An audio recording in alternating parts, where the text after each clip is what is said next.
ওকে তো ভাই লোক গতকাল অক্ষয় কুমারের হাউসফুল 5 মুভি ট্রেলার আসলো, যেটাকে ঠিক জমাতে পারলো। আরেকদিকে সন্দীপ রেড্ডি ভাঙ্গা দীপিকাকে দিল অ্যাংরি রিপ্লাই। সাথে কানাপ্পা মুভিতে কি প্রভাসের কেমিও না, একটা ফুল ফ্রেশ 30 মিনিটের প্রেজেন্টেশন থাকবে। সবকিছুই জানবো, শুধু ভিডিওটার সাথেই থাকুন।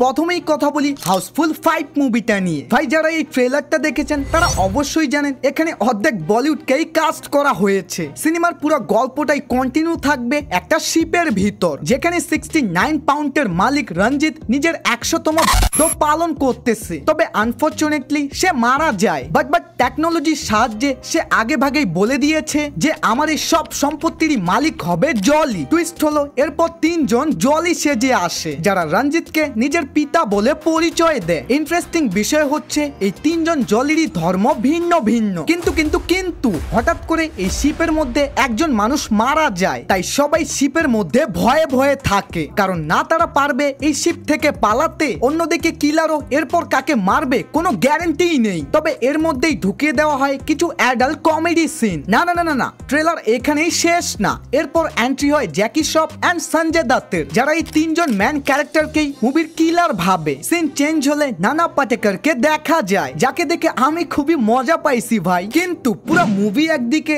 তো অন্যদিকে অক্ষয় কুমারের কমেডি সিন। ভাই বান্দরগুলোর সাথে তিনি যেভাবে কথা বলতেছে আর ব্যাক টু ব্যাক এ ওকে মারতেছে তো ও তাকে মারতেছে, এটা দেখে সত্যি মনে হচ্ছে খিলাড়ি কুমার কমেডি ইজ ব্যাক। বাকি ওভারঅল যদি এটা রিভিউ দিই, আমার এটা ভালোই লেগেছে। আর হ্যাঁ, ভিডিওটা দেখতেছো খুবই ভালো কথা, তবে এদিক ওদিকের ভুল ইনফরমেশনের লিঙ্কে ক্লিক করলে খাবার টাস মারা।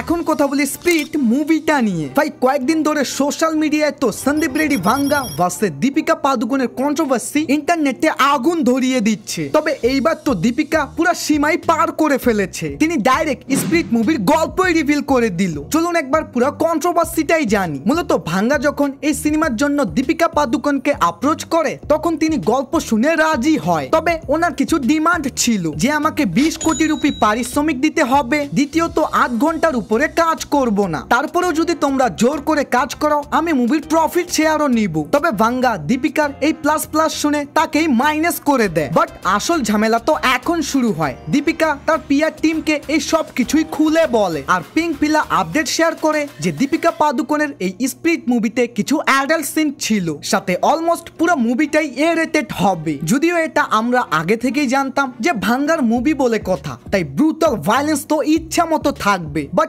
দীপিকা এই ইন্ডাস্ট্রির এত বড় একজন সিনিয়র অ্যাক্টর হয়েও যেই ব্যবহারটা করেছে, সেটা আসলেই তার কাছ থেকে কেউই আশা করেনি। তাই তো সন্দীপ রেড্ডি ভাঙ্গা টুইটারে এসে অ্যাংরি হয়ে রিপ্লাই দেয় যে একজন ডিরেক্টর বছরের পর বছর সময় দিয়ে একটা মুভির স্ক্রিপ্ট তৈরি করে, আর সেটাকে তুমি চোখের পলকে রিভিল করে দিলা। চ্যালেঞ্জ করতেছি, এরপর নিউজ পোর্টালের কাছে কিছু বলার হলে পুরো মুভির গল্পটাই বলে দিও, তারপরও আমার কিচ্ছু যায় আসেন। এখন কথা বলি কানাপ্পা মুভিটা নিয়ে। ভাই এই সিনেমায় তো এত বড় বড় অভিনেতা থাকার পরেও দিন দিন হাইপ বাড়ার জায়গায় আরো ডাউন হচ্ছে, বিকজ মেকাররা প্রতিনিয়ত রিলিজ ডেট পরিবর্তন করতেই আছে। কিন্তু এই সিনেমায় যে বেশ কয়েকটা কেমিও আছে, তাদের এখানে টাইমলাইন জানলে আপনি এটাকে ফুল ফ্রেশ রোল বলবেন। যেমন অক্ষয় কুমার এখানে 10 মিনিটের জন্য আসবে, তো মোহনলাল 15 মিনিটের জন্য, আর প্রভাস দ্য ডাইনোসর ডাইরেক্ট 30 মিনিটের জন্য। মানে ভাই অলমোস্ট 3 ঘন্টার এই মুভিতে 1 ঘন্টার কাছাকাছি কেমিওই থাকবে। বাকি ছোটি বাচ্চি হ্যায় না হলে সাবস্ক্রাইব বাটনে ক্লিক করো ভাই। বাই।